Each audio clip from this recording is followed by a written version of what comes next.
What's up, guys? Welcome back to another episode of the Rock Your Brand podcast. And today we are going to be covering something really important.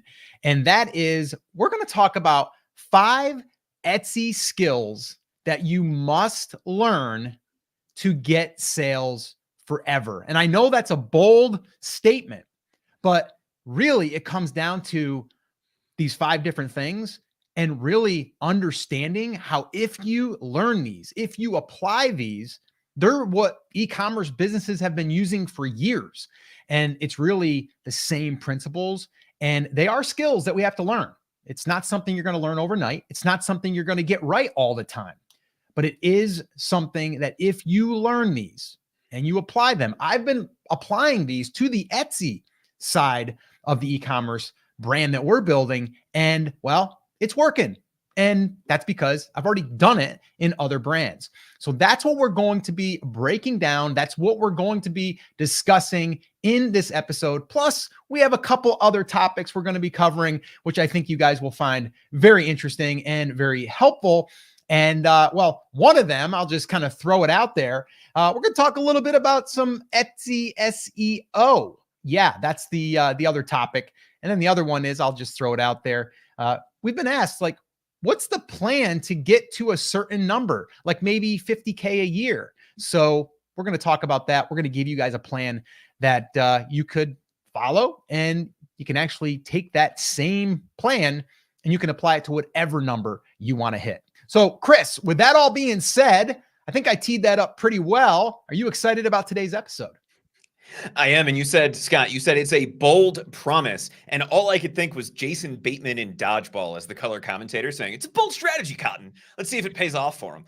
Right. And, you know, it sounds like one of those things that is an out of the box, over the moon type of a promise. But to your point, Scott, this is what businesses do. And you said e-commerce businesses, but these 5 things aren't just applicable to e-commerce. It applies whether you have a brick and mortar store. It applies whether you have an Etsy shop. It applies whether you're on Shopify. No matter what you are doing in the business world, if you have a product to sell, right, then these 5 things are what you need to learn and understand to make sales forever. Now, in terms of the Etsy ecosystem, could Etsy go away at some point? Yes, but these will work on Etsy as long as Etsy is a thing. They will work on your own website. They'll work on Amazon. They'll work anywhere. But if you're serious about creating a long-term sustainable business, these are the 5 skills you have to learn if you want to have sales forever. Yeah, and I wouldn't even say you have to, you must. There you go. You must learn these. And again, it's something that you can learn, you can get better at each one of these areas. Now, before we do jump into that, I've got something special that I want to do here. And that is, I want to give a little shout out to our sponsor for this episode, and that is Printify. If you are in print on demand, if you are selling products using print on demand and you haven't used Printify, well, I'm going to tell you right now, you probably should. That's the only print on demand supplier that has been consistent, generated over $100,000 last year in Printify orders. And the reason why I am happy to say that they are sponsoring this episode is because we actually use them. And I'm always talking about how awesome they are. Their customer support. If you have an issue with anything, they are going to make sure that, well, your customers are happy, which is a huge deal. The other thing is, you're getting access to 900 plus products that they have in their catalog, and they're adding new ones all the time. My wife actually just saw a new product that was released about a month ago, already created a design, already put it up, and has already made a sale from that one new product. And just to let you know, the product is seasonal. It's not even really for right now. So that's the other cool thing, is you get access to all of these products. The other cool thing is it's free. You don't have to pay for it because, well, they allow you to tap into their network. They're going to make money on the back end of the sale, whatever you're paying. You don't have to pay for it, but they do have an upgrade if you want to get their premium, where you're able to get a discount on those prices, but you don't have to. So you can tap into this network and you can start using, well, their products, their network of suppliers, and you can get their back end of support. So I'm a huge fan of Printify. And well, the other cool thing is I should probably say is you don't have to carry inventory with print on demand. That's the reason why we love it so much. So if you haven't started using Printify yet, I would definitely recommend them. You can always head on over to brandcreators.com/Printify and you can sign up for free. So there you go. Thank you, Printify. All right. So with that being said, Chris, let's jump into the very first little bullet point I have up here for myself so I can make sure that I cover everything here because I didn't want to leave anything out. The very first thing, and you guys have heard us say this before, and this is a skill, and you have to learn it. You have to get better at it, and that is product research. If you are not doing product research, and I can't tell you how many people, we have done 19 to this day Etsy shop audits, and a lot of those, they kind of like, I did some research, but I kind of liked that product. So I thought it would sell. So I'm going, it's not like it's anyone's fault. It's normal. You come up with an idea and you're like, everyone's going to love it. But we have to figure out what is already selling or what is already working. I use this example a lot. If you were in the real estate business and you were going to buy some rentals, you would want to know, what's the rentals like in that area? What is a good area for less turnover or higher end clients? All of those things matter. So the same thing goes when you're starting an e-commerce business. You have to pick good products. You have to also understand the niche. Kind of goes hand in hand. But if you have good products, it's going to make it a lot easier to sell things forever. Because if you create a product that people actually want, people are actually searching for, you don't really have to work as hard, okay? Because the product, once it sells, that's going to get you reviews. It's going to spike the algorithm, whatever platform you're selling on. If you're selling on Etsy, it's going to jump you up in the search because why? Etsy wants to promote products that are actually selling. So that's the very first thing. And I know what you're thinking, Scott, that's so obvious. Yes, it is, but not a lot of people are doing it. And people just think, oh, I'm doing it. But are you doing it in a way that you are sure that the products that you are launching have good demand? Because that's really what we're talking about. Not just doing the product research to say these products look cool. We're talking about data. We're talking about numbers. And the other little shout out that I'll give here, because this is the only tool that we use for product research, is Everbee. And if you want to go try that out for free, you can head on over to brandcreators.com/Everbee. A little shameless plug. If you go through that link, you'll buy me a cup of coffee and Chris a cup of tea, I believe. So if you want to try it out, give it a shot. But that's what we use because we don't want to guess. We don't want to guess at this. And I do believe that when you're doing this, you're learning the skill because over time, you're starting to get better at identifying the right part of the research that matters. And what I mean by that is how to really analyze demand. Because you can look at a product that did great around Halloween, and then you're fooled by that because you think like the whole year is going to be like that. The product sold all year. No, it probably sold 30 days leading up to Halloween.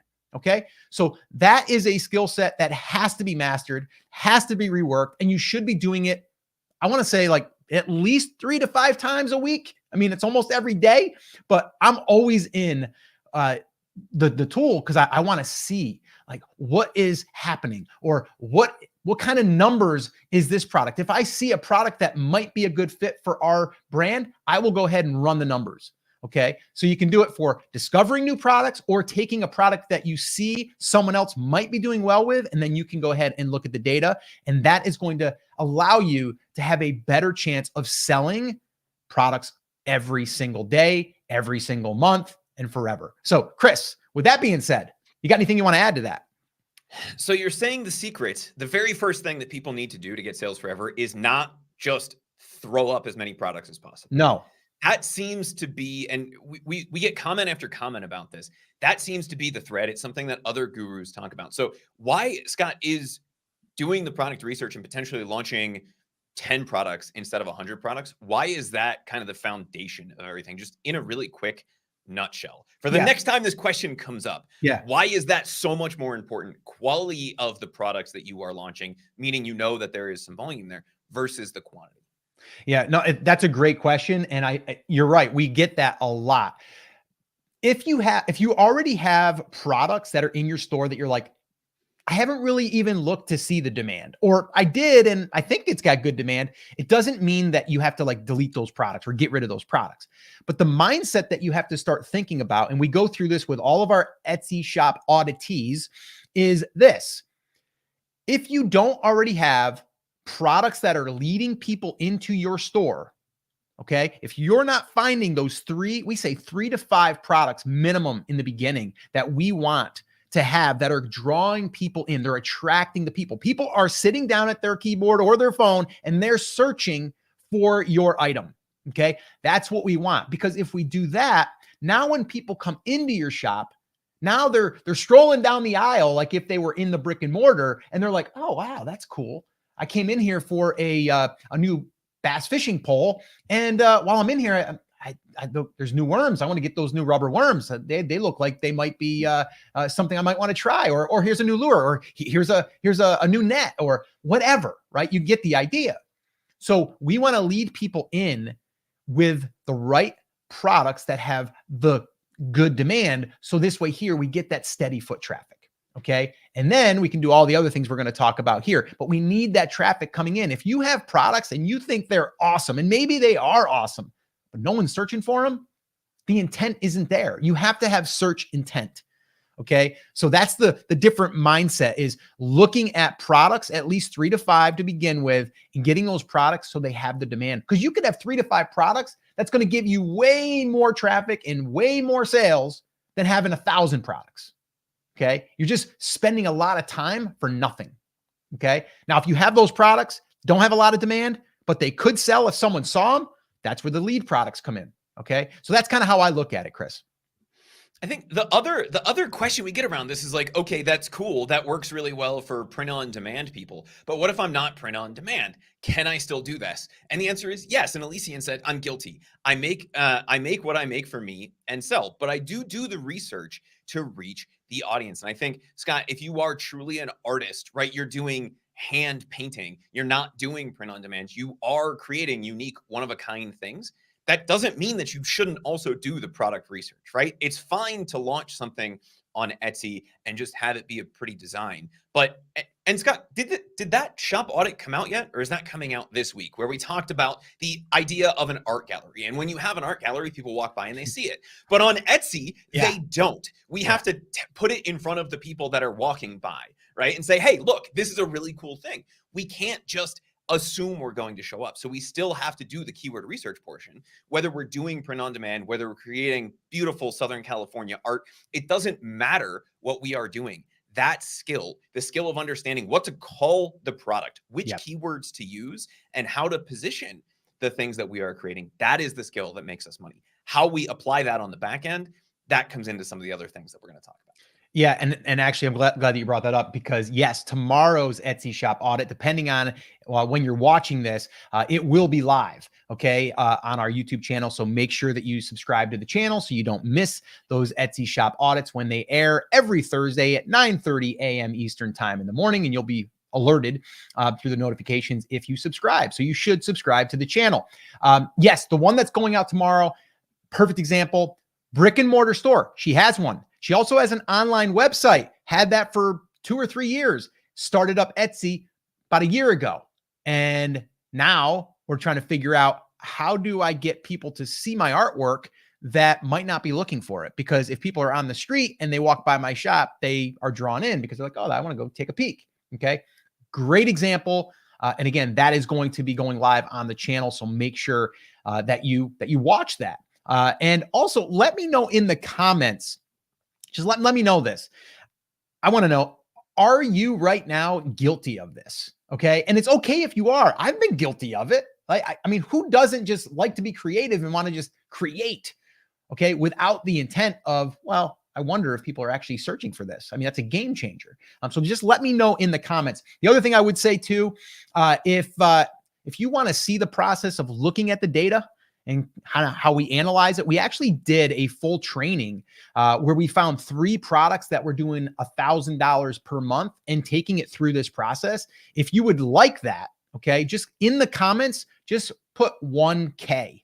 Okay, just put in there 1K, and we'll go ahead and we'll make sure that we send you over that guide. Okay, it's not actually not even a guide; it's a video that is walking you through all of that. So, and Chris, make sure that we have that linked up so this way here they can get access to that. All right, so that's it. Okay, number one, the skill, product research. Make sure that you are learning it and you're working that muscle. Okay, I look at it as like working out. Work that muscle, baby. Like work it. Okay, because if you work that muscle, you're going to get better at it and you're going to get stronger. Okay, I mean, we've all heard it, right? Practice makes perfect. We've all heard it. Okay, it's true. The more you do it, the quicker you get at it. You start using filters in Everbee, and you're like, okay, I don't want to see products that are older than a year. I only want to see products that make at least 10 sales per day or 300 per month. Like I can filter it all out using Everbee. So you're going to get better. You're going to get faster. And you're going to start also learning your niche better. Okay. So I can't stress that enough. And if you do that, it's going to become way easier for you to create products that don't only just sell on Etsy, by the way, but they sell other places, even your own website. So there you go. That's number one. Okay. Make sure that you learn that skill and you keep flexing that muscle or building that muscle. All right. You can flex it if you want, but just make sure that you're working out that muscle. All right. So the next one that I want to get to, and this is another big one. You did your product research. You found the product and you're like, Scott, this is a home run, man. I got it. This is great. Right. And then you have to design the product. You have to design. Okay. You have to design it. And you're like, okay, cool. I'm not really a designer, but I can get behind this. I've got Canva Pro, you know? So you go ahead and you create your design, and guess what? Your family says, it's so nice. It's awesome. Really good job. And you're like, thanks. And you're like, must be nice. And guess what? The market says, not so nice. They say, I don't want to buy that. That happens a lot, by the way. Okay. So what I'm trying to say is product design matters. Okay. And if you're doing print on demand, okay, well, it comes down to the product design. If someone has a better product design than you and you put it on the same product, which one they gonna buy? Okay. So style, design, creativity, all of that stuff comes into play. So does that mean that if you're not a designer, then you can't create really cool designs? No, I think you can. It might take you longer to learn how to create good designs. It might take studying and applying and practicing. My wife has always been creative. We started a photography business. Some of you know that years ago. And she just had this creative eye. She could set the scene up. She could, great props, like placement, all this stuff, framing, all of that. I wasn't that good at it. But after I saw what she was doing, I started to almost be able to set the shot up myself because I was learning as I was seeing and as it was demonstrating. And I might make a suggestion. She's like, yeah, but if we do it here, and I'm like, okay, now I see it. So my point is this: you don't have to be born a designer, but you do have to be willing to learn if you're not naturally creative or naturally a good designer, right? There's some athletes out there that are they're more athletic than someone else, but does that mean that they can't be a high level athlete? No, they just got to work harder. Okay. So my point is this: maybe evaluate your designs right now and compare them to what's selling if you're not getting sales and say, maybe it's my designs, right? Sometimes that tough love, you got to give it to someone. Like your family members are gonna be like, that's really nice. And then someone like me, you're gonna show me, I'm like, I think the design isn't that good. Like, I just want to be honest with you, you might be wasting your time. So what we got to do is we got to fix that. Okay. So that's one thing, is the product design is so important. And it's another thing that we need to exercise. We need to practice. And so even if you're putting up designs and they're not selling and maybe they're not that good, make them better. Like, learn how to make them better. Watch tutorials on YouTube on design. Just get better at design. Be more creative. Okay. So design is a big one. Without design, doesn't matter what you put it on. We mentioned Printify earlier. Love Printify, sponsor of this show. Another little shout out. You can take all of their products, 900 plus products, and put your design on there. Doesn't matter if the design sucks, not going to sell. All right. So Chris, anything you want to say on design? Lots of tough love already this morning, Scott. A couple things. So Fatty Pancake said, this is the market. Welcome to e-commerce ocean. Here's your floaties, right? If your design sucks, not a whole lot you can do. I think personally, Scott, there are less floaties and more sinkies, right? If you don't have a good design, the market will tell you that by coming to your listing and not buying your stuff or just ignoring your listing completely. Woodcrafter in your pocket and a couple other people were saying, Scott, that's my problem. I need someone to give me honest opinion of my designs. Is there a good way for people to understand what they're doing or if their designs are good? Like if somebody's in that situation, what would you suggest they do? Watching tutorials is fine, but if I don't get honest feedback from anybody, do I ever get better? Right. And so if somebody's struggling with that or they don't know if their design is good, do you have a suggestion for what they could do? Yeah, I do. I think if you want honest feedback, there's a couple different things you could do. Number one, if there's someone that you give them permission and you're like, listen, tell me, I want you to be honest. Is this something that you think looks good? Or is this something, here's the thing that I'm modeling. Here's the thing, here's how mine looks. What do you think? Right. And let them give you an honest opinion. That's one way. The second way is put it up on Etsy and see if it sells. Right. You're going to get some feedback there because you're getting no sales or very little sales and your competitor's getting a lot more sales. There's probably a problem with design. Okay. The other thing you can do, and I don't know the site name, Chris, you might know, you might be able to dig it up before we end this, this video, but there is a site where you can actually get people to give you opinions, whether it's website design, whether it's layout to a design, your website. I mean, I forget what the name of it is, but I know that there's a site out there that you can literally say, hey, and you'll get multiple people. It won't just be one. And it's not people that are just Etsy people or people that are Shopify people. It's people, right, that can give you an honest opinion. So that's one thing that you could definitely do is find a site like that gives honest opinions and feedback. The other thing you can do is Facebook groups. If you're comfortable sharing, I know us at, in our Facebook group, our Rock Your Brand Facebook group, people do that. They ask, hey, what do you think? And you'll get some feedback. So I just think that you have to reach out and try to make it known, like, you're not going to hurt my feelings. I'm going to have thick skin. I need to know. I want to make this better. The other thing is hire a designer, hire a designer and have them do it or have them give you feedback, right? It'd be well worth them, even $300. Say, hey, I'll pay you $300 if you'll look at my next 10 designs. Sure, designers, all they got to do is kind of give you pointers. You can probably go to Fiverr and find someone that's a designer that'll do that for you. So there's ways to make this happen. So again, if you're doubting your artwork or your designs, that's probably what I would do.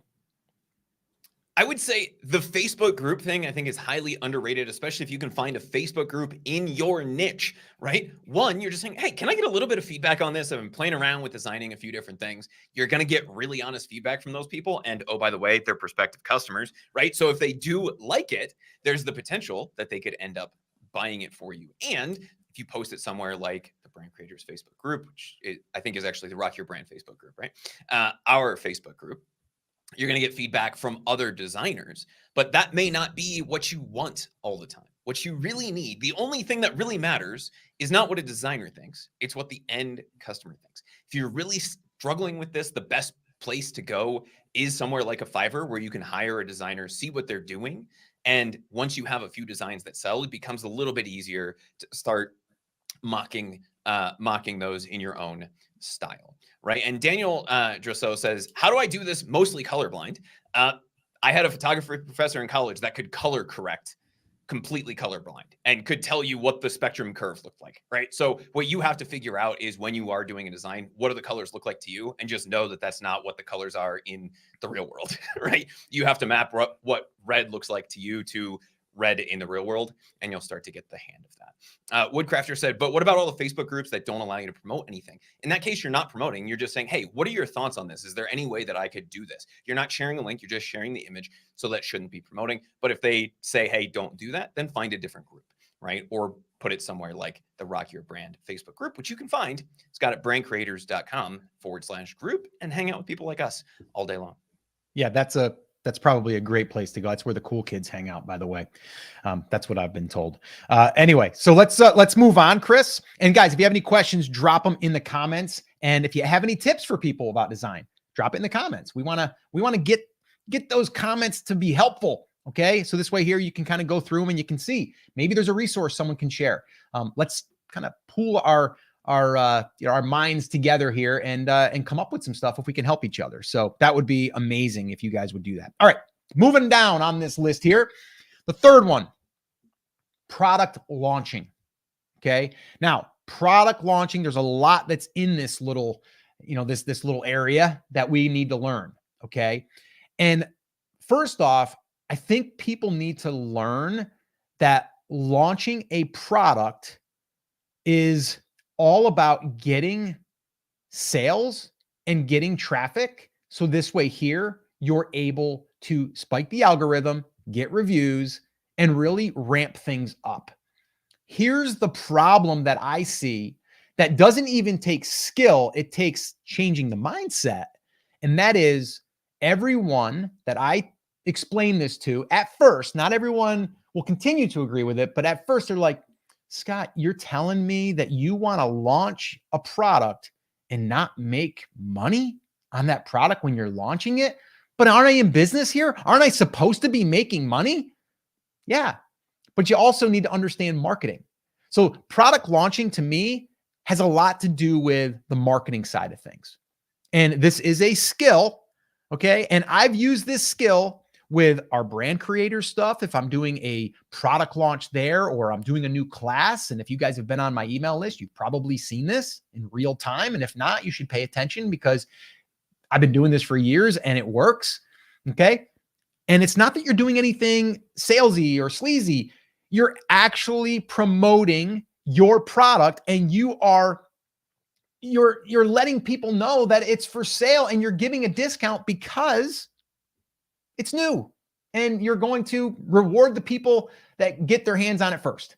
Okay. So it's a way to bring attention to our products. It's a way to spike the algorithm in whatever platform. And we're talking about Etsy. Okay. It works in Amazon too. I built a brand and sold a brand through building it on Amazon, and the launch strategies are pretty much the same because Amazon wants the same thing Etsy wants and Etsy wants the same thing Amazon wants, sales. So how do we do that? We spike it by doing a product launch, but doesn't mean we're going to make money on the front end. Okay. We have to think about this as like, we're creating this momentum that's also going to then have a long tail effect. And, beginning of this video, we talked about how do you get sales forever? You get products that are ranking and you get products that have reviews, game over. As long as the product is in demand, going back to the first thing, if it's in demand 12 months out of the year, then steady sales should be coming in. If it's not, maybe it's a 4-month window. Well, in those 4 months, you should have steady sales. Okay. Because you've done your research there, but you've also done a product launch. So you spike the sales and you get all of the other things that come along with getting sales. Like we said, your SEO is going to rank now because, well, your listing is getting sales. You're getting reviews, so your conversion rate is going to go up. I mean, who wouldn't agree that if you get more reviews, you're probably going to convert higher because people trust you more now? It's just human nature. Okay. So product launching, and we've talked about that here on the channel. So I'm not going to go deep here today on that, but product launching very quickly, I'll just kind of run through our strategy is when we're launching a product that we feel is, and it doesn't have to be every product. It's our 3 to 5 products maybe that are traffic drivers, right? The ones that are bringing awareness, the ones that we know have a lot of demand. Those are the ones we're going to do this with. Because remember, we want those products to bring in new people. And if they bring in new people, they're going to come into our shop. If they come into our shop, they're going to be exposed to the other things that are on the shelves. Okay. So the product launch strategy, okay, and learning this skill and changing the mindset, all right, looks like this. You're launching brand new product and you are going to immediately run a discount. Okay. From there, you're going to run that maybe, let's call it 5 to 7 days. You're going to maybe even go break even. Maybe you're going to figure out what it costs you, how much your Printify costs are going to be if you're using them, or, maybe if you're making it by hand at your location and you've got your different pieces, you got to figure out how much everything's costing you. And then you just say, you know what? I'm okay with just breaking even for these first 5 days or 7 days. Okay. So then what's going to happen is when you do this through Etsy, you're going to run that sale. Well, now you get a little lift there too, because now there's certain areas on the website, on Etsy's website, that has sales areas. Who knows? They could even push you in one of their email promos because they've been known to do that as well. Okay. So that's that side of it. Then we're going to turn on Etsy ads. Yes, we're going to spend more money. Okay. And that means that we might spend, let's say we do sell, 10, and we spend an extra $1 to get that sale. We spend an extra $10, but we got 10 sales, or even $3 a sale. Didn't matter, because we've done what we are trying to achieve. We've gotten that sales velocity, and we're probably going to get reviews, and we're probably going to build our email list, which we're going to get to that. Okay. So all of that happens by having the right mindset, but also following through on a product launch and having your product research done ahead of time, so you know that you're doing this for products that are in demand. So hopefully that made sense. Chris, I know you got some thoughts here. I noticed, Scott, you talked about product launching. So we talked about product research, product design, and product launching. You didn't bring up SEO. And I know we're going to go on a whole rant about this here in a little bit. But what about SEO? Like, isn't that something that we should be focused on? Isn't that really important? And where does that come into the product launch? Yeah, actually, very, very good point. We actually have a topic that we're going to talk about. We're going to drive into, like, why Etsy is ignoring you. We'll get to that. But yeah, that's a great point. Why isn't SEO one of the skills that I have here? Because here's how I look at it. Your SEO, yes, you have to learn your basics on SEO. Okay. And to me, it's really simple with SEO. People put a lot of emphasis on SEO, thinking like that's the magic. That's the magic bullet, right? That's the thing that's going to make everything happen. If your competitor's getting 300 sales a month and you have 0, and you just outrank them with SEO, you're going to win. No, it's not the way it works. Here's the way I look at it. Yes, you're going to spend a little bit of time learning SEO, and I could give you it all right now in like less than a minute. Title, make sure that you're doing your product research with the keywords, right, that are being searched for, because it all starts with a keyword search. So part of your product research is your keyword research at the same time, right? There's only going to be a handful of keywords that are really driving the bulk of the traffic. Okay. So you don't have to overthink that. You put that in your title. Your tags are meant for other ones that aren't in the title, that are representing the product searches. Okay. Then your description, you're describing the product. You're not stuffing keywords. You're putting in the language and the keywords that people are talking about that product with. Okay. Images, great images. That's not really SEO. It's just a good image helps you convert, right? Your search engine optimization, the image doesn't help you rank, although it does if you convert. Okay. So to me, that stuff is pretty basic. And if you want a very simplified version of this and a simple checklist and a guide to go by, we've got a free guide. We don't even charge you for it. It's free. Just put SEO in the comments if you want it. Very simple. So I don't even look at that as like, we got to build a skill. You just got to do it, learn it a little bit, like do your research in the product research. That's kind of where that comes from. And then just use what you're learning as the products that you are seeing that have good demand, and see what your competitor is using for title and tags, because it's already been proven that those are the ones that are driving like the searches. Okay. So that's kind of how I think about it, Chris. The thing that people get bogged down with in SEO, and I know we're going to dive into this, so I'm going to try to keep this as short as possible, is that they think it's about the keyword. It's not. And you said something a little while ago. You said you think it's magic. The real magic, according to the CEO of Etsy, is not the keywords that you put in, right? It's sales. And he actually said something recently, Scott. He said, let's imagine we have 6,000 products. We're going to rank them. They're all relevant. We're going to rank them from 1 to 6,000 at a very, very high level. How do we do that? How likely they are to convert. And then he even said right after that, basically the same thing that you just said. It's pretty magical, right? Like, it's all based on how likely your product is to convert. So if we do a little bit of product research at the beginning. We get close to the right keywords, right? We're on target. We don't have to be right in the bullseye. We just have to be on target. Then it all comes down to how many people are seeing our listing, which we have control over to some extent with some of the other things that we're going to talk about. And then out of those people, how likely are they to convert? And Scott, I think this is the real magic behind what you're talking about here with a product launch, being that we are starting to show Etsy that the product is selling. That is then what translates into organic ranking, which brings us more traffic, which brings us more sales, which brings us more ranking, right? And so if we can focus on launching from day one correctly, we're showing Etsy that we're getting traffic, we're showing Etsy that we're getting sales, then we are good to go because we're giving them what they need to determine where we should be inside of those organic search results. Yeah, I just want to kind of let people know, you might be overcomplicating things. Like the things that you're focusing on are probably not giving you the ROI that you think. And I know there's tools out there that are built just for finding the keywords, right? But like you just said, Chris, and we're going to do a whole episode breaking down what Josh Silverman said publicly about search engine optimization. And the only thing that you really need to know right this second is exactly what Chris just said. Out of 6,000 products, what's going to make the search relevant and is going to rank higher? Sales. Someone searches for something. How well is it to convert? Okay. And if it's going to convert higher because you have more reviews, that's how it's going to rank. Like it literally came out of his mouth, right? The one that is behind Etsy.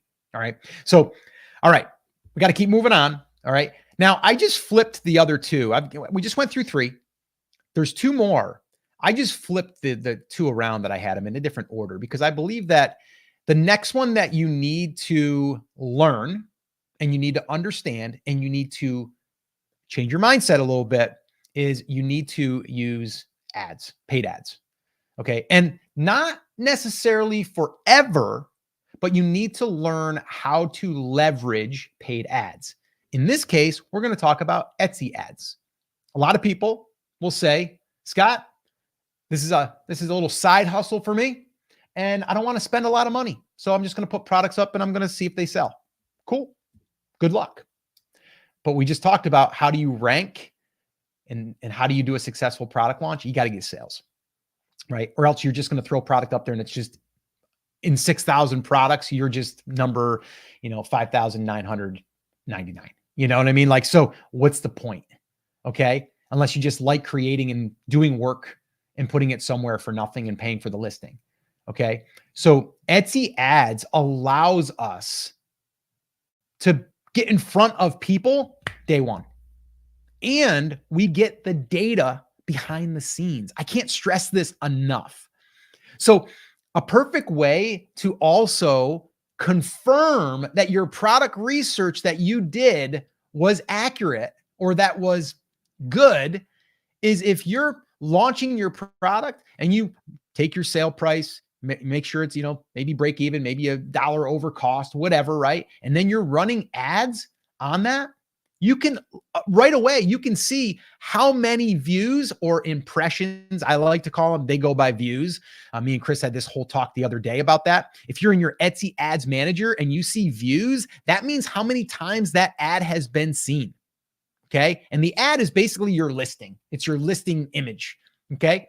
So you can look at that and go, wow, I've been running these for 24 hours and I've got 1,000 views. Okay. That's pretty good demand. Right? So, okay, good. Now, if you do the same thing 24 hours later and you've got 5 views, you're like, maybe I got the keyword wrong, or maybe I got the product wrong. So when you're using Etsy ads, it's not necessarily just for the traffic to convert to a sale, although yes, we do want that. We get data almost immediately. We can actually see keywords that are being used that are leading to our products. We can see that. So there's a lot that we can do. So this, again, is a skill. And if you're on Amazon ads, right? You want to use their pay-per-click. If you're maybe your website, if you have a website, you probably want to use Google ads or maybe Facebook ads. You're going to want to use some ads somewhere because it's going to allow you to get traffic very, very quickly. So you can, number one, test the product to see how well it will convert.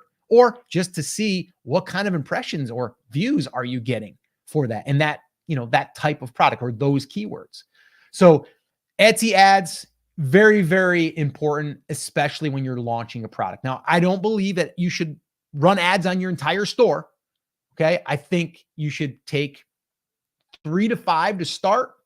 Work with those. Those are the ones that are in demand. Remember, we talked about that in the first skill that we want to learn is the product research.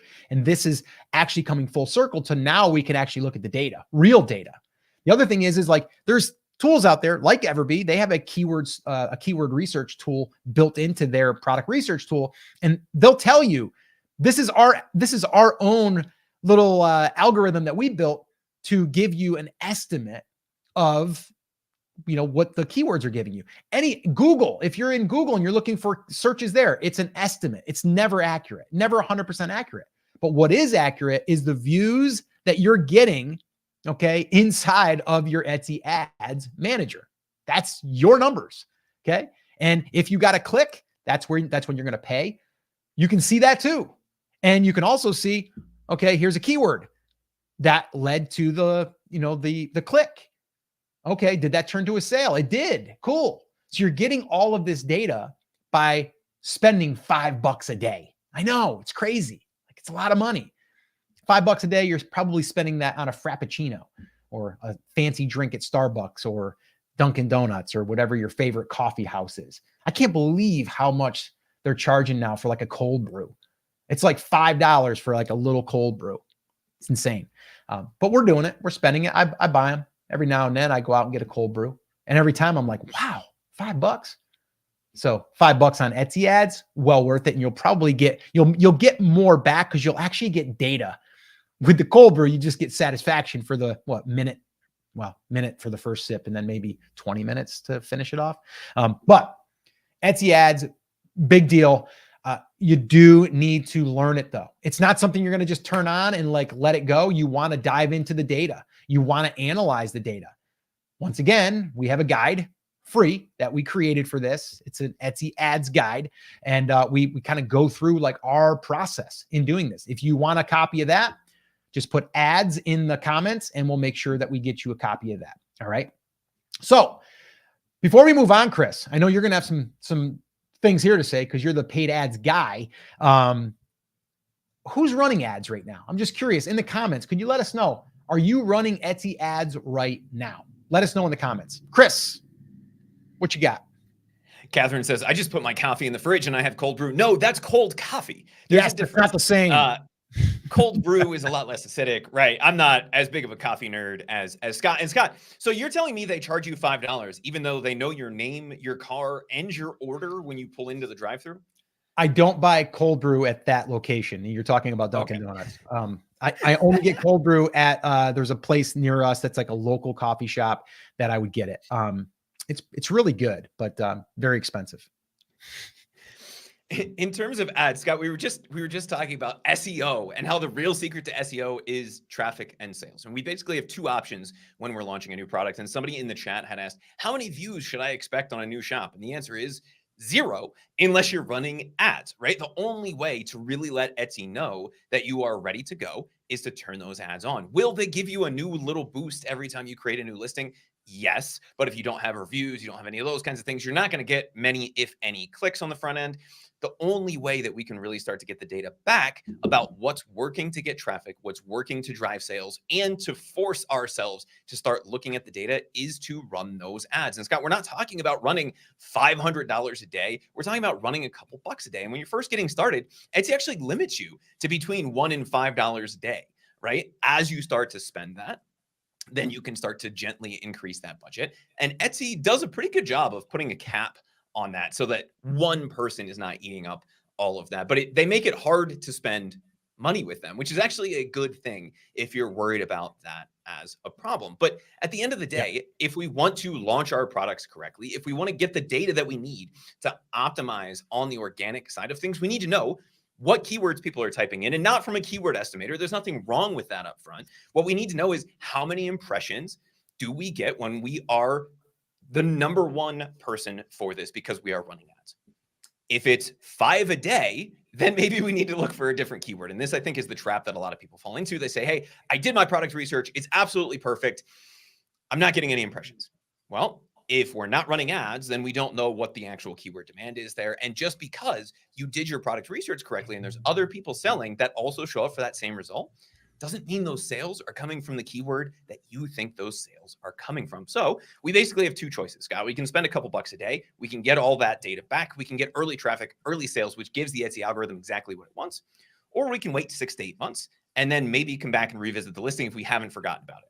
Right? So I don't know about you, but if I'm looking to get sales, not just now, but forever, I'd rather optimize that listing while I'm still thinking about it, while it's still top of mind for the keywords that people are looking for, get that early data back, get it in, get it focused, get it optimized, and then let it ride because we know that we're focused on the right keywords. We know that when we show up for those, we're going to generate sales. And we know that everybody that's searching that for Etsy, Etsy's going to want to show us for it because we're highly relevant. So invest a couple dollars. If you have to cold brew coffee by putting hot coffee into the refrigerator, go for it for the next few days. It's 100% worth it in your business. And Scott, the follow-up to this I know we're going to get is, I'm spending $2 a day on ads, but I'm not getting any sales.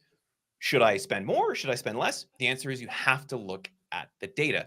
If you are actually spending those $2, you're getting those clicks. Where are they coming from? Are they relevant to the products that you are selling?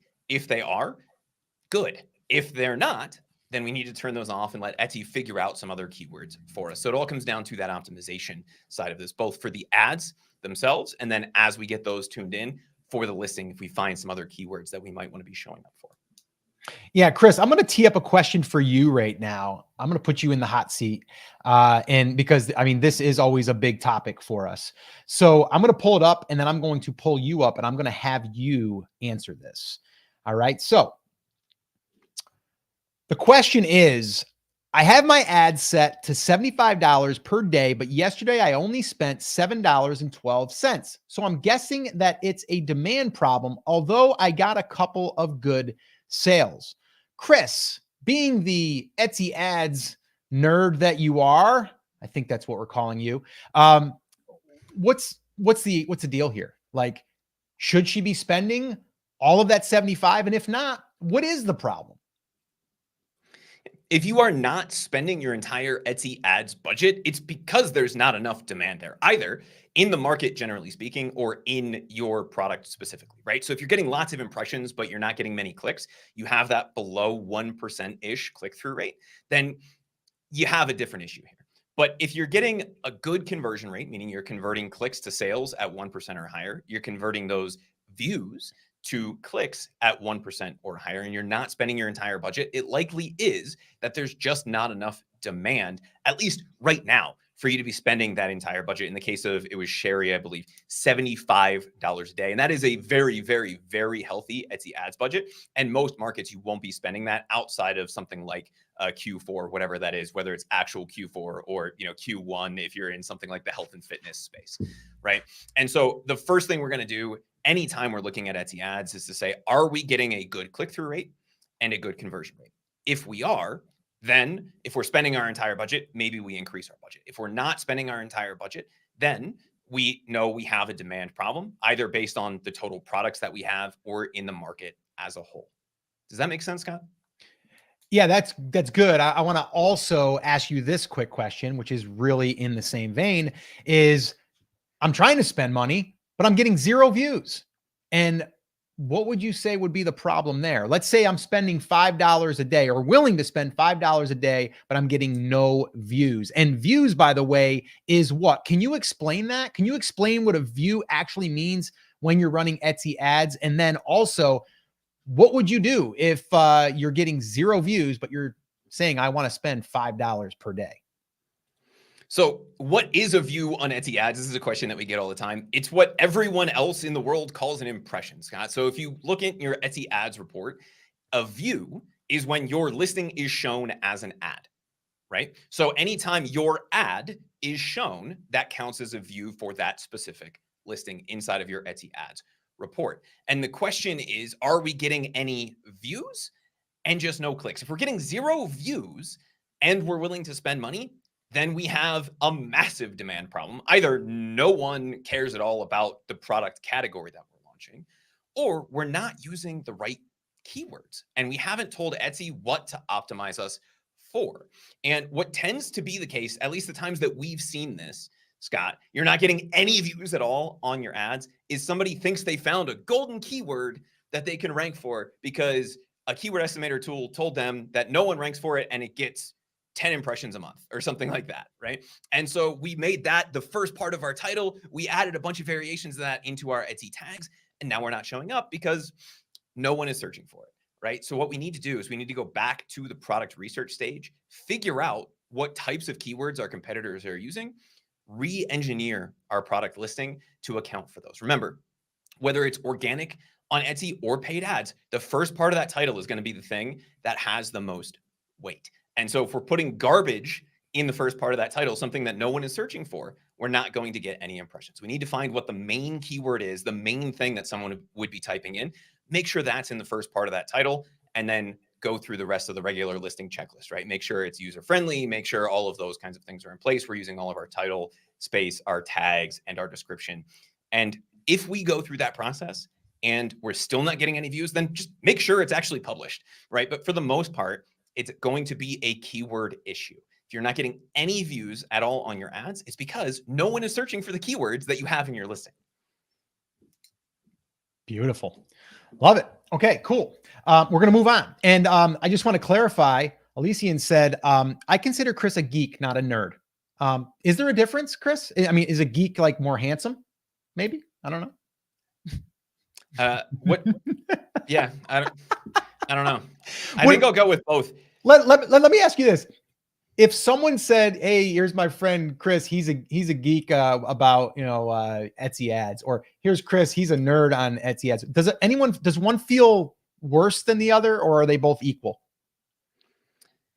Okay, so according to the dictionary, Scott, geeks choose their concentration over conformity, while a nerd chooses his obsession over conformity. A dork, on the other hand, is described in the dictionary as someone who is stupid or ridiculous.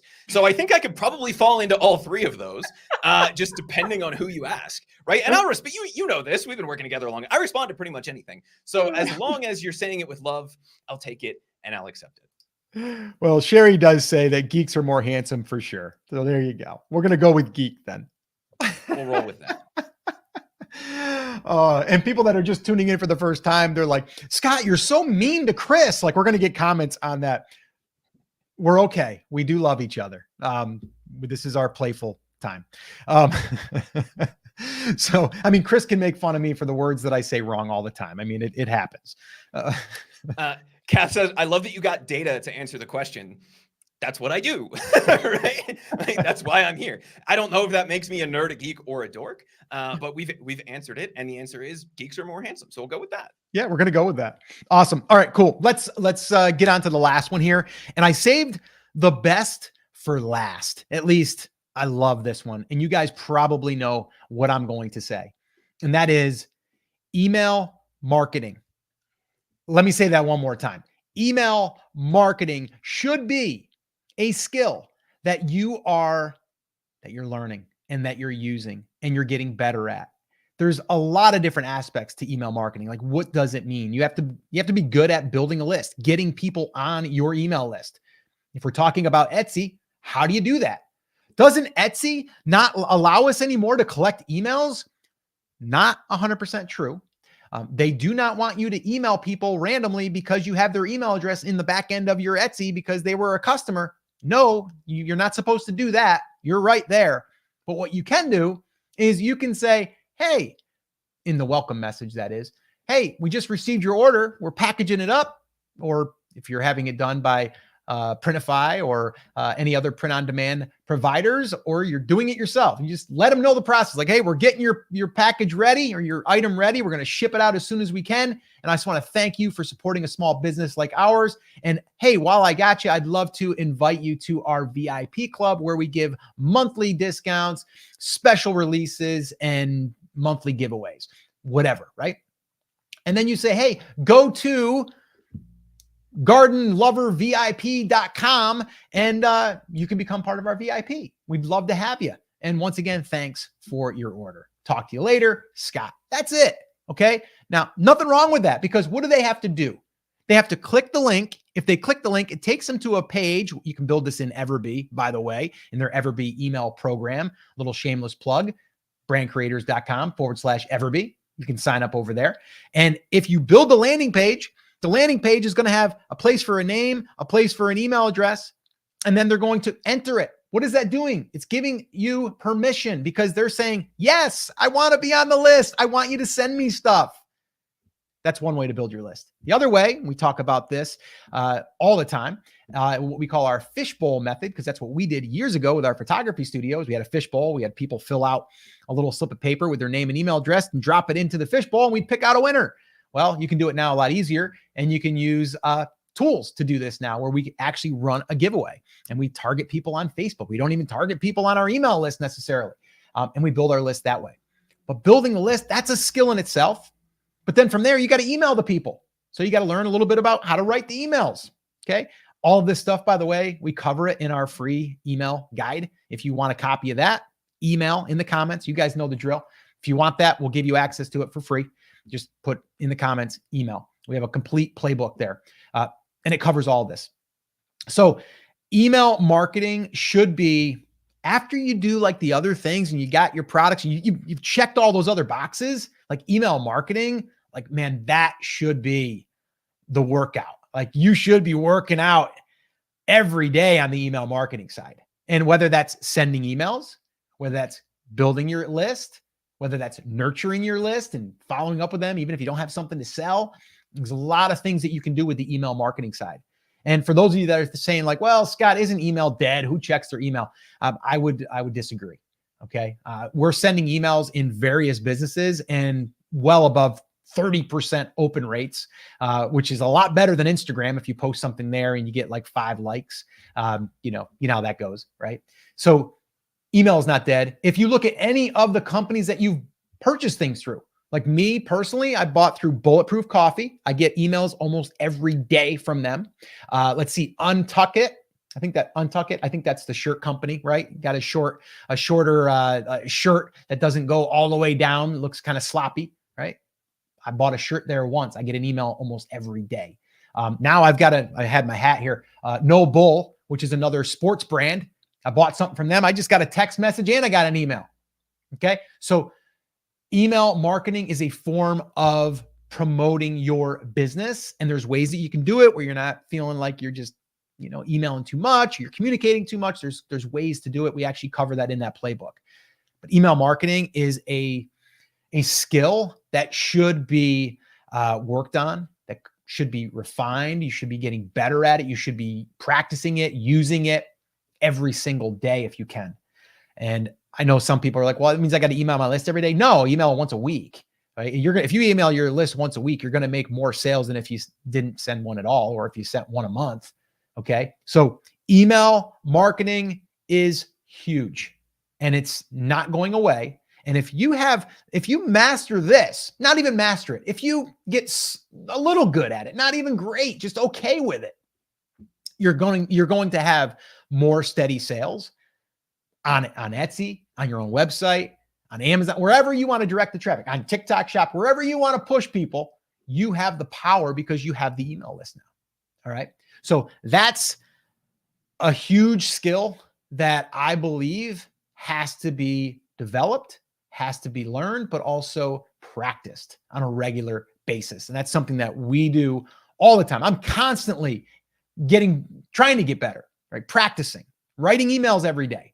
Okay. Or learning from other people. My good friend, Ryan Lee, he's a great email writer. I get his emails. I'm his buddy. I'm his friend. And I read his emails and I'm like, oh, that was a good subject liner. Oh, I love how he segued into, like, I'm learning all the time. And that's the thing I really want you guys to take away is I haven't mastered everything. I'm learning all the time. I'm always wanting to learn. I'm always wanting to get better at an area of business. And really the things we just covered, yes, it will help you get sales on Etsy and it will get you steady sales. Okay. But you can take it so much further. You can take it to a Shopify store. You can take it to, if you want to launch a digital products business, you can do that too, right? It works. All of these things are skills that need to be developed in order to run a successful e-commerce brand. All right. So Let me know in the comments who's using email right now in their business. Let me know in the comments. And if you want that email playbook, by the way, again, just drop email in the comments and let me know. Chris, I know you're going to probably have some thoughts on the email thing because you're a email marketing lover as well. Uh, geek is what we're going with. I No, think I the wasn't only going with thing I that. I love wasn't going there.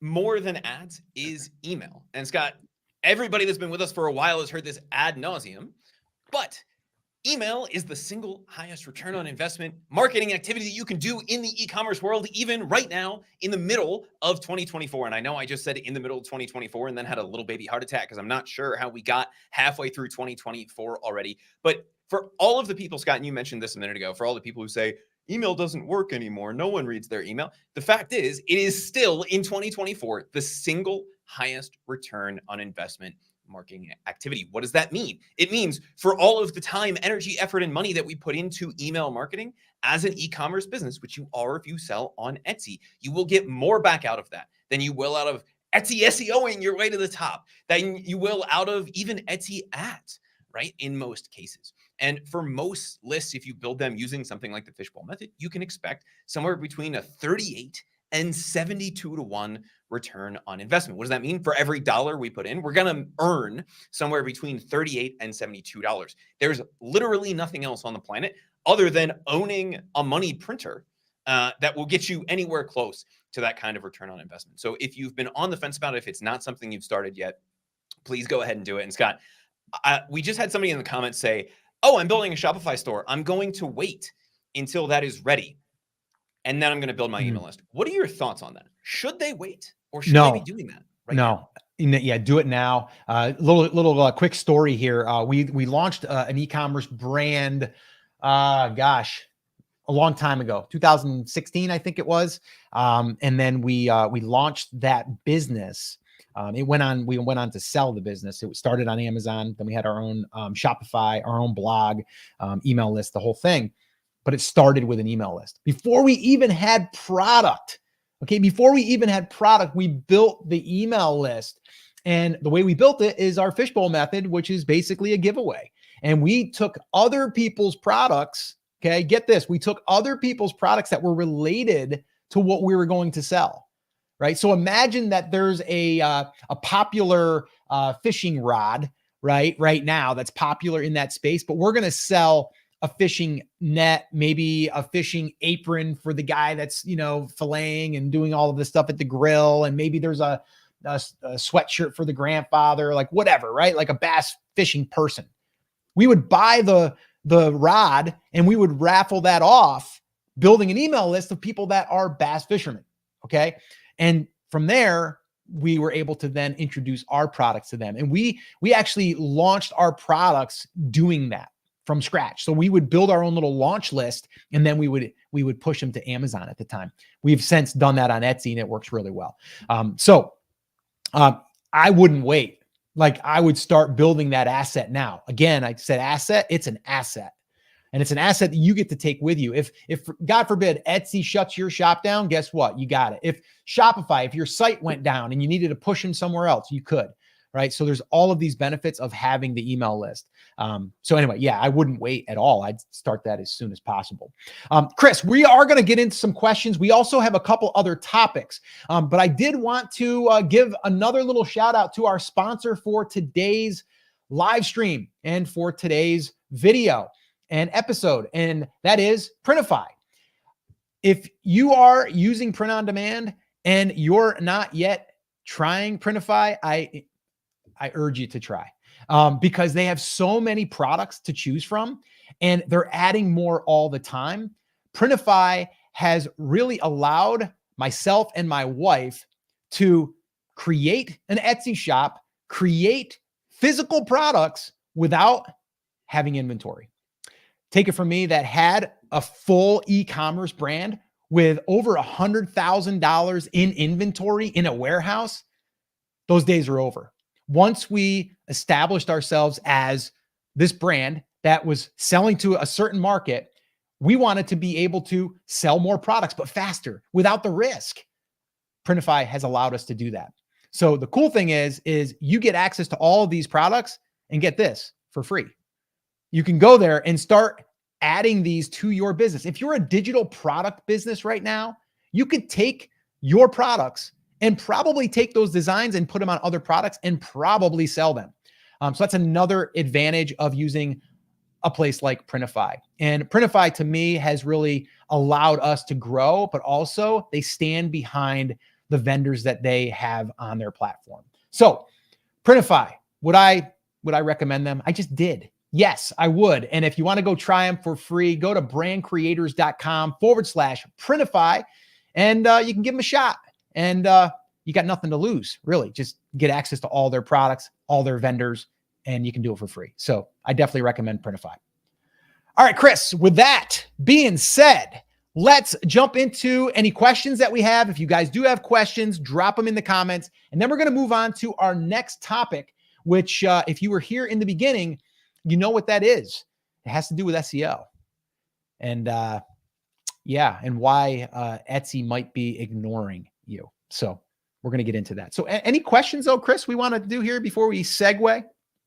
Sherry Poppins says, I love Printify the most. I don't know. I think Scott might fight you on that one. He's a big fan of Printify. And Scott, I don't know if you know this, but you know, they add products all the time. They just added a line of beauty products, which I obviously need much more than you. And so I may be trying a few of those out. She also said, I'm so excited about the sales I'm finally seeing in my shop. I love knowing what I need to double down. I recently had a successful email campaign where I gave a free printable away to my subscribers. And so I think that's one thing a lot of people miss out on is they go, what do I send to my list? I don't just want to send them stuff to buy. If you're looking at this last thing that you have to master here, the email marketing side of this, you can send them anything, right? And Scott, I believe I gave a speech from a stage in like 2019 where I said, just send anything, right? And it's still true today. You can send anything, but if you have something cool to send them, it's going to get you a long way there. Miriam wanted to know, Scott, she said there's a shop that does exactly what I was thinking about doing. They follow basically what you recommend, and I agree. Good. A niche and multiple products. Do you think there's room to compete in a niche that has one store doing pretty well as a new shop? 100%. Yeah, I would definitely say there's opportunity. There's always opportunity. Just because there's competition doesn't mean that you can't compete. I mean, we have several breweries, we have several coffee shops in our area, and they're all doing really well, right? So sometimes people just want a different flavor or they want a different style. So yes, there's always room. The big thing to know here is on your product research side and your niche research side, is there enough of a market there so you can go ahead and grab some and you guys can share some of that traffic and some of those customers? That would be the big thing. So if we're talking about like, if it's in the wedding niche and you're like, someone's doing this, I'm like, yeah, there's plenty of traffic there. But if you're talking about like a really, really small micro niche, then it might be hard. Okay. So I think that's really what it comes down to, is doing the product research, the niche research, to make sure that there's enough demand there for more than just one shop. Even though you could still compete, I still want a bigger piece of that pie. I think that's a really interesting question to me, is like, hey, there's one store doing really well. There's one car manufacturer that's doing really well. Yeah. I bet, no, you would never say that if it wasn't your business, right? You'd be like, well, yeah, obviously, you could have a car company. You might struggle a little bit, or you could turn out to be the newest, hottest thing on the block, like Tesla, right? Where you're coming and you're taking on Ford, Chevrolet, Fiat, all of these different people, and you are now becoming the number one person. So just because there's competition doesn't mean it's something that we should be scared of. We have to do those two things. We have to verify that there is going to be enough volume that if we take a percentage of that we can still hit our number. And we have to figure out a way to differentiate ourselves. And Scott, I think the wedding niche is a perfect example of this, which is why we use it all the time. Am I going to try to be everything to everyone in the wedding niche from day one? No, I'm going to figure out which portion of that market is currently underserved. And that's where I'm going to put my foot in the door. And once I get my foot in the door with wedding pajamas or whatever it is that we didn't know were a thing until we started doing the market research, then I can start to launch some of the other wedding things and expand out from there. It's not a matter of, can I compete? The correct question whenever we're thinking about this is, how can I compete? What do I need to do to stand out among the current competition? Yeah. All right, cool. Let's move on to the SEO discussion here. And I'm going to go ahead and queue up my notes so I make sure that I cover everything. And let me ask you guys this. Do you feel like Etsy's ignoring your products or your listings? You feel like they're just not giving you the love? I bet there's some of you that think that. Let's talk about it. So some Etsy sellers think that Etsy is ignoring them and they're just not showing their listings. And they're thinking to themselves, it's just because I don't have a well-established store, or they just don't like me. I'm new. And I'm here to tell you that that's probably not the reason why. There's actually some simple things to consider and to really see, are they in fact ignoring you because they just don't like your products or like your listings? I'm here to tell you, I've got some good news for you. That's not the reason. That's not the reason. Let's go over a few here. So the very first thing is you might just be missing the right keyword. So my little homework for you would be this. Do a search, okay, and see not just, okay, I'm going to see what ones are coming up, what items are coming up. I want you to do a search, and then I want you to do some product research using a tool like Everbee. All right. Now, they do have a free version of it. You get 10 free searches a month. If you go to brandcreators.com/Everbee, you can try it out and test it out. And those 10 searches you can use. But I would do that. I would run those numbers to see, okay, in fact, are the sales coming through certain keywords? And the way that I would do this is not necessarily by the keyword number that Everbee gives me, but by the sales numbers. And then what I would want to do is I would want to look at the top sellers, and I'd want to see, is my keyword that I'm targeting the same as theirs? Or are there keywords that they're using that I'm missing? So I would look at the title. I would look at the tags. Again, in Everbee, they show you this stuff. And from there, I'd want to maybe look at my images and go, maybe that's why I'm not getting any sales. But if I'm just looking at the traffic side of things, like why am I not being seen?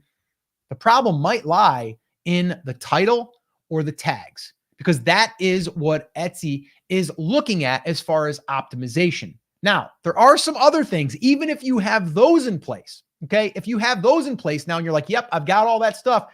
Check, Scott. I did that part of the homework. And I'm like, all right, cool. So now what we got to do is we got to say, all right, is there sufficient demand? Now, for you, you might be like, yeah, it's selling great. It's a bestseller. And I'm like, all right, how many is it selling? You're like 5 a month. I'm like, that might be our problem too, because you've got all this optimization stuff done, but your target is really low. But to you, it might be high because 5 sales a month on that product might be good. Okay. Now that might be an extreme example, but you understand my point. We have to look at the demand to make sure that what you're wanting is actually achievable. All right. And again, using a tool like Everbee, that will help you do that. All right.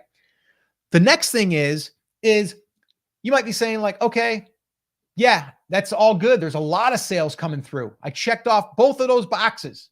Everything checks out, but you aren't being seen, just you. Are you getting any sales? Scott, no, that's why I'm watching this video. Okay. So what do we got to do? We got to get sales. And here's why. Of course, you're like, yeah, well, Scott, of course, that's obvious. I want sales. No, the algorithm wants sales. Etsy, in order to rank you, to get you traffic and to make you visible, they are going to push products that are getting sales.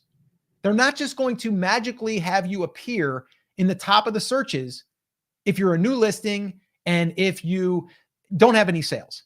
They're going to look at all of the ones that are selling and they're converting the highest, and they are going to rank them above everyone else. So if you have those 2 things checked off that we just went over and you're not getting sales, we need to get sales. And you're probably asking now, like, well, how do I do that? I've covered this on the YouTube channel. I'll link it up in the description so you guys can watch that, but it's our launch process.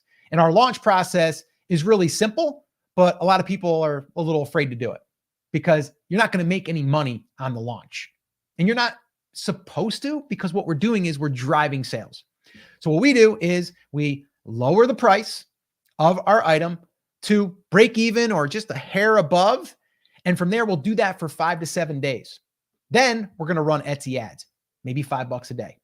And then we are going to drive traffic to our listing and hopefully start getting some sales. And if we're not getting the sales that we want, well, it might be a review issue and it might take a little bit longer to be able to get those sales. So that's where we're going to be getting sales, maybe slowly, and building up the reviews. And over time, that will help us convert higher as we're moving through this. The last thing is maybe you're getting sales, but you're not getting as many as you think that you should be. Or maybe you were getting sales and now you're not getting sales and you're wondering why. Negative reviews. If you have had a negative review or a couple of negative reviews, that can tank your sales. And it's really hard a lot of times to get out of that because it's not Etsy's decision to look at that and go, oh, they got a negative review, we're going to rank them lower. It's all about the conversion. It's all about the conversion rate that they gave you or that they're giving you. Okay. They're basing their ranking on how well it sells on a regular basis. If 100 people see this and you're converting at 2% and they're showing to other products, other listings, the same amount of views and they're converting at 4%, they're going to rank the 4% higher than yours. When you have a negative review, it might take you down to a 0.5% conversion rate. Now that just brought you down lower. So those are some things that you have to look at and you have to run your product through these different areas to see where is the actual problem. So Chris, anything that I left out there as far as why Etsy might be ignoring your SEO? I think you destroyed the comments a little bit with that one because we're getting over and over again, Scott. What my new favorite way to refer to this is from Elysian, who said, the sprinkler effect myth, which is Etsy very evenly proportions out your impressions between and among the people, right? So Scott, if you and I launch the same product, Etsy's going to give you 50 impressions, then they're going to give me 50 impressions because they want everybody to get the same number of impressions and it's going to be happy. And so the reason you're not getting as many impressions as you did last week is because Etsy's just giving them to somebody else. Why? Because they just like proportioning them out that way. Or, if we're using the sprinkler effect, right? The sprinkler passed you by and then it's going to come back and it's going to sprinkle over. It's going to fairy dust you with some impressions. But as we've talked about in the past, Scott, what Etsy cares about is two things. Are you relevant? And if you're relevant, how likely are you to convert? Now, obviously, it's substantially more complex than that. And they look at more than two factors and how they all factor in. But when we really distill it down, they're all just different ways of understanding. Are you relevant? And are you the most likely person to turn into a sale? If we can focus on those two things, it's not about finding the perfect mix match of keywords. It's not about should I use commas or shouldn't I use commas? It's not about keyword stuffing.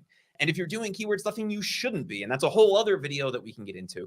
But if we are relevant and we are getting sales, we will continue to get more impressions up until there aren't any more impressions to give. And I know sometimes, Scott, it can feel like Etsy 1 week gives us a whole bunch of impressions and the next week we're not getting any impressions. And is it because I'm not getting as many sales?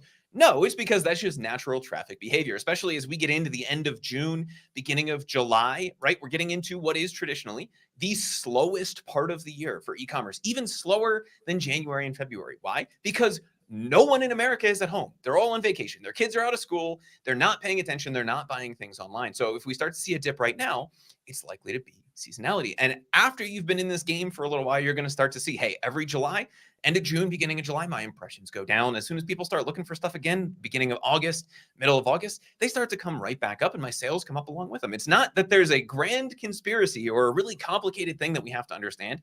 It's all about getting sales and traffic. And if we can get sales and traffic because we are relevant to the keywords that people are actually using, then we're going to get as many impressions as possible. And Etsy's going to stop ignoring us. Etsy's job at the end of the day, Scott, is one thing: sell as many things to as many people as possible. And if we can help them do that, they're going to help us sell more. If we're not helping them do that, then they have no reason to just sprinkle some impressions over top of our listing. So we have to be selling things that people want, marketing them in a way that makes sense to people. If we can do those two things, we're good to go. Chris, let me ask you this real quick. I know that you dove deep into Josh Silverman's report and also his statement about SEO. Can you share that in like a minute and let us know, like, what does Etsy actually care about with SEO? Yeah. So the two biggest things that Etsy cares about are, one, are you relevant? So do you have some keywords that someone might use or that are similar to what the person typed in? If you're relevant, then you go into the bucket with everybody else that's relevant for that same search, that same user search. The next step here, after they get past that, are you relevant? Are you not? Swipe left, swipe right, Tinder test, the appearance test. The only really thing that they're looking at after that, Scott, is how likely are you to lead to a sale? Why? Because that's Etsy's job. As a search engine, their job is to serve up the answer to your question. As the buyer, your question is, show me the product. Can you show me the product that I want to buy? And that is their job. So if you are showing Etsy that you are more likely to convert than the other people who are relevant, they're going to rank you higher. And it's not to say that they might not move some people around and test some different things and that ads don't play a role in this. But at the end of the day, it's all about relevance and the likelihood for you to convert. Beautiful. Love it. Yeah, we'll probably do a whole thing breaking down Josh Silverman's talk as far as the SEO stuff, because there is some things in there we want to highlight and we definitely want to pay attention to. But Chris sent me over a little Voxer this morning and said, see, Scott, we were right. Everything that we've been saying, we were right. And I was like, I thought we were right. We aren't the algorithm, but he basically said, it's nice to hear it from the horse's mouth. And I think what I did was I sent you a GIF of Captain Holt from Brooklyn Nine-Nine screaming vindication, right? Because this is something, and we've gotten yelled at about this by people saying, no, it's all about the keywords. It's all about the keywords. It ain't about the keywords. Yes, they play a little bit of a role, but what Etsy cares about at the end of the day right now, and they are making some changes to their algorithm, and we'll talk about that in a different episode. But right now, it's all about, are you relevant? And then, are you the most likely person to sell? If you are relevant and the most likely person to sell, then out of 100, 5,000, 25,000 listings that are relevant for that keyword, you will show number one. That's what it's all about. Yep. All right, cool. Let's get into it. Do we have any questions on that before we move on to the next little segment here? Sherry said, I think I'm getting a lot more views now because I'm getting much better at using Everbee for keyword help. That's definitely part of it. The other reason is because you have started to sell. And I know she mentioned in previous comments that she's starting to get that flywheel really rolling. That will help, right? Rising tide lifts all boats. The more sales we get, the more likely we are to show. The more likely we are to show, the more we show, the more we show, the more sales we get, right? I think Chris is wired on the cold brew. Man, fired up today. I did have a cold brew this morning. Did you really? Like 4 hours ago. Wow. I don't think it's that. I think it's just SEO. I was going to say SEO just gets you all fired up, man. All right. Yeah, it's data. Twitching and everything. All right. All right, cool. All right, let's get into the last little bit here that I wanted to go over, because I think this is another big one and we get this question a lot. And so the question I get a lot is, Scott, how do I hit my number on Etsy? And let's use an example of $50,000 in the next 12 months. How would you recommend I go about doing that? And is it even possible? And the first thing I will say is, yes, it is possible. And I'm going to break down the process. And I'm also I want you to go through this process with me. So you might want to get a little pen and a little paper handy, because you're going to probably need to do a little bit of math. And if not, you might want to pause the video and write this stuff down and then move on, because really what we're doing here is we're building a business plan, kind of going in the reverse order. Okay. So I've said this before, but it's really important when we are starting, no matter if we're starting on Etsy or any business in general, we need to start with the end in mind, at least the end of that goal. All right. So if the goal is $50,000 in the next 12 months, or you want to, let's say, build something that can generate $50,000 in the next 12 months, and I'm talking $50,000 profit. Okay. At the end of the day, $50,000 profit. How can we do this? Whether it's digital products, whether it's print on demand products, whether it's handmade products, does not matter, because it all is going to come down to the math. All right. So this is your first bit of the homework here, or the bit of the exercise. What is your target? Okay, that's the very first thing. We can't hit the target if we don't know what the target is. So we're going to use $50,000 as my example.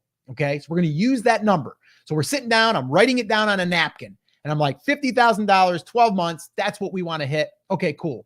We already know that we're going to do this on Etsy. We already know that. We already know, I'm going to say, we're going to use print on demand. Okay, we're going to use a print on demand style business. All right, we're going to have physical products. We're going to create designs. We're going to put them on a physical product. Okay, the next thing we need to do is we need to calculate what does that look like on a daily basis. Okay, so we want to calculate the daily numbers, and this is really, really important because a lot of people, they'll just go, okay, $50,000. Let's start.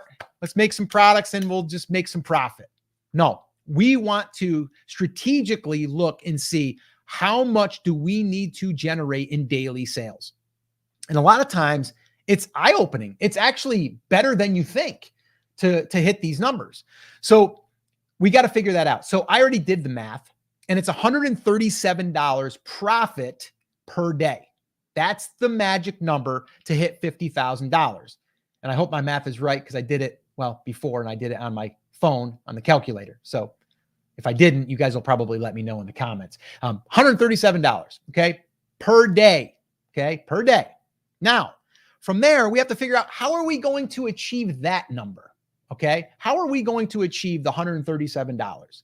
So I did some more math, and I said, let's say that I am going to make, my minimum is going to be $10 profit per item. Okay, so this is where you would want to go into, if you're using Printify, you'd want to go in there and see what is your hard cost? How much is it costing you for that item? And then from there, you need to also go into, well, Etsy or whatever platform and see what the fees are going to be. Now, right now, Everbee has it all built into their tool. That's why I love using Everbee, is they have that tool built right in where it's a profit calculator. You go in there, you put in what your hard cost is, how much your shipping is, and then it will calculate all the fees for Etsy and it'll spit out what your net is. So again, if you're not using Everbee, I strongly recommend you try it. You can do that for free if you head on over to brandcreators.com/Everbee. Little shameless plug. Yes, if you go through that link and you sign up for the growth plan, you will buy me a cup of coffee. And I love my coffee. Cold brews are expensive nowadays. Anyway, so that's what we need to do. We need to calculate and see what our profit has to be. So $10 is going to be my example here. And generally speaking, my wife and I, we usually won't sell anything if we're not at least making $10. And a lot of times we're making $15 or $20 or $25 per order. If you're selling one of those large blankets, right, they're like $100. Okay. We can generally make $20 to $25 on a blanket like that. So a lot of people are like, well, print on demand, you can't really make that much on profit. You can, and you can charge what you need to charge, but you have to have good designs, good products, and all that stuff, things that we've covered here already on this channel. All right, so let's take $10 profit. That means that we need to generate 14 sales a day, okay? 14 sales a day at $10 profit. Now we can do that with one product, or we can find 3 products and we can spread that out, or we can find 5 products and spread that out. Doesn't really matter how, but at the end of the day, we have to be able to generate 14 sales per day. Okay. So I personally like to do product research beforehand. I like to find products that are in high demand. So this way here, we're able to hit these numbers. All right. And we're also able to bring people into our shop. Another little ninja tip here for you, a little pro tip is you can have products in your shop that don't get a lot of demand, but if you bring the right people into your shop from products that are in demand, you can increase your order value by having people see your other products. Okay. And one way of hitting these numbers and hitting your number is to have more than one product that they can buy at the time of checkout. It's really important because you can go from that $10 from one customer to one customer bought 3 things, and now you made $30 off of one customer. Okay. So that's another way that you can really ramp this thing up without having to get just more people to buy. You can have people buy more from that order. Okay. So $10 profit, 14 sales per day. That gives me $140 per day profit. Okay. Profit. Now that equals, I did a little math here. $51,100. So $140 a day. Okay. 365 days a year is $51,100. Okay. So we beat our $50,000 goal. But do you see how we did that? We reversed where we started from, right? You start with your target and then you work backwards. So take this video and go through it, hit your number, like whatever it is, like plug in your number and then figure out those other numbers. And then that is what you need to strive towards. And once you have that number, now it's like, okay, let me go find some products that I can sell that are going to give me that profit. Now, here's the cool thing. Let's say that you're making $20 profit per item. What does that do to how many sales you got to make a day? Cuts it in half. So now 7 sales a day versus 14, it's a little easier to really do, right? But you're like, well, how do I do that? How do I find products that are selling, and making $20 profit? Well, if you're doing handmade, maybe you have products that you can charge more, right? And you got more of a profit margin there. Or maybe you're a digital product and you're able to do a bundle. Or maybe you're a print on demand and you're picking products that are going to have more profit, like a blanket, right? Or like a sweatshirt, a high grade sweatshirt. Maybe it's a jacket, maybe it's shoes. You can actually print on shoes, by the way. I don't know if you knew that. All right. So there's ways that you can do it. You just have to be strategic about it. If you're just going to sell stickers and that's your only part of your business, I'm not saying that you can't sell stickers. Sell stickers, bring them into your shop, but then have other things that they can buy that are more expensive. Okay.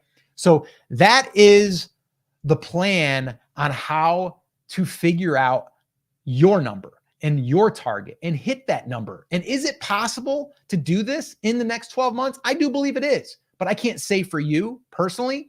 I know myself and my wife, like our goal last year was to make $50,000 as a side business. And we just about hit it, I believe. We did over that in sales. And a lot of people talk about gross numbers, like gross revenue. We did over $100,000 and our margins are right around 35 to 38%. So just a little bit under, but now we know what we need to do. Okay. So if you have this number, it allows you to work backwards. It allows you to create your plan. And I encourage you to create your plan. And then just go on out there and launch those products and get to it. So Chris, what do we got here? We got any questions? So the first question, and I knew we were going to get this, is what is considered a high demand product? And the answer, and I know Elysian is streaming it at the screen right now, it depends, right? It's all going to depend on what the number is that you are shooting for. And Scott, you used what we would consider to be an extremely realistic number of $50,000. And you laid out the plan for that. But what are your thoughts on all the people that say, launch 2 products, make $500,000? What are your thoughts on that? And is that, 1, a product that we should be going after? And 2, is it realistic? Yeah. I know it's tempting. You're seeing the ones with the mug or the candle or the t-shirt making $15,000 a month. Number 1, that's gross. So we can talk about gross numbers, but what is the profit at the end of the day? And a lot of times on those items, like a t-shirt, even a candle, like you're talking like maybe $5 if you're lucky, $7. Okay. Now there are some t-shirts out there that are selling for $30, $40. Okay. It's not common, but they are. Okay. So there is a chance. But to the people that are just trying to launch the very basic, the mug, the candle, just the basic t-shirt or a onesie, something like that. And that's going to be your business. It's going to be a long haul, right? And it's probably not going to work out for you. So I always tell people, you want a variety of products. You also want to try to find products that can hit your numbers.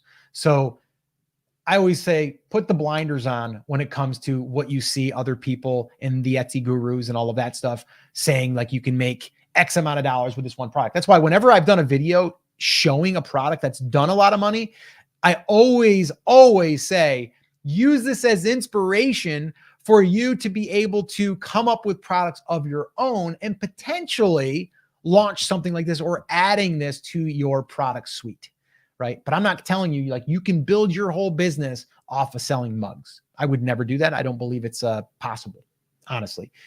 Are there people selling just mugs out there? Yeah, they probably got started on day one. Their margins are so thin, and they're probably making them in their garage. And so they're making like $1 or $2 a mug. Sherry said, I'm always learning that I need to review my current focus. And Tar said, they should be called the brand shepherds instead of brand creators because they always bring me right back on track. And I think that's what we're here for, right? I mean, we're here just to call you out on your stuff. If your designs suck, we're going to tell you your designs suck. If we need to say, hey, maybe don't pay as much attention to that guru, maybe don't do this thing, we're going to call you out on that as well. And Scott, I think the biggest place where people get caught up in this is knowing and understanding their target. And if your target is to make $1 million, you have to look at a different niche than if you're just trying to make $40,000, $50,000, $60,000 net at the end of the year. Yeah. And the other place where people get caught up in this is they don't understand their margins. They don't use something like the Everbee profit calculator. And I think it was Sherry. She said, hey, I love that calculator. I use it all the time. In fact, it helped me make $32 in profit, right? Yesterday on a single item. And if we're pricing things properly, then it's very easy to be able to do that. And so if you guys haven't checked that out, you can go over to brandcreators.com/Everbee, and you're able to take advantage of not just their profit calculator, Scott, but all of the tools that they have over at brandcreators.com/Everbee. Getting rich quick is very tempting, but it's a lie. 100%. Is there anything else, Scott, that you had today? We didn't have a ton of questions. Yeah, no, it's great. I think we had a good turnout. Appreciate you guys showing up and hanging with us for over an hour and a half. We're over the 90-minute mark. We're at like 97 minutes. This was a good show. If you guys have any topics that you want us to cover in the future, drop them in the comments. If you have any suggestions for us or questions, like I said, but if you have any suggestions or if you would like this show to feature, certain things, whether it's, maybe trends or, not saying we're going to do it, but just if you have any recommendations, we want to make this show about you and for you and to try to deliver as much value as we can for these 60, 90 minutes, sometimes 2 hours together on these Wednesday live streams. I will say this. If you have enjoyed this episode, do us a favor, give us a little like and a little love, and that would be amazing. If you have not yet subscribed to the channel, if you could do that, that would be awesome. We're almost at 100,000 subscribers, which really doesn't mean a ton as far as YouTube goes, but it is a milestone, and we will get the silver plaque. I guess that's the big trophy. But yeah, we're close. We're like almost I think 5,000 away right now. So if you guys could help us out with that, let people know if you're getting value from this, let people know to show up here Wednesdays. Also our Facebook group, if you're not part of that yet, make sure that you get connected. There's a lot of great feedback and just recommendations and just people helping people. And I think it's really, really awesome. If you go to brandcreators.com/group, you can go ahead and join that group. So awesome. So, by the way, tomorrow we have a brand new Etsy shop audit that's going to be dropping at 9:30 a.m. Eastern time right here on the YouTube channel. And it's going to be really good. I'm excited for this one. And I don't know if she's here today or not, but Art by Flynn is going to be our featured guest and the auditee, which was really good because she's doing great on her website, started Etsy not that long ago, struggling a little bit, but I think we gave her some really, really good, honest truth and really just great recommendations. I think that she can do very well on Etsy.